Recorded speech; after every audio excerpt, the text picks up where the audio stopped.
6 ماده غذایی که برای سلامتی پوست و موی شما خیلی اهمیت داره. برای اینکه پوست موی خوبی داشته باشین یه روتینی رو باید رعایت کنیم.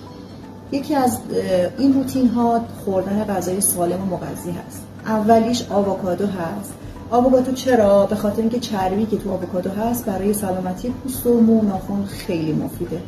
دومی پروتئین هستش که من تخم مرغ و گردو رو خیلی پیشنهاد میدم. خیلی تاثیر خوبی در رشد مو و زیبایی صورت داره.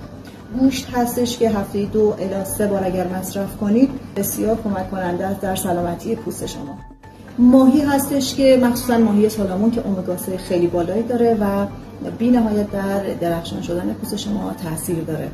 یه ماده‌ای که خیلی ازش غافل هستیم و همیشه هم در دسترس هست، آب هست عزیزان. آب رو اگر روز 2 لیتر یا 3 لیتر در روز بخوریم خیلی کمک کننده است در آبرسانی پوست و زیبایی پوست. من عطیه باقری هستم، مشاور پوست و مو. تو پیج من راهکارهای زیادی دارم براتون. خوشحال میشم منو دنبال کنید.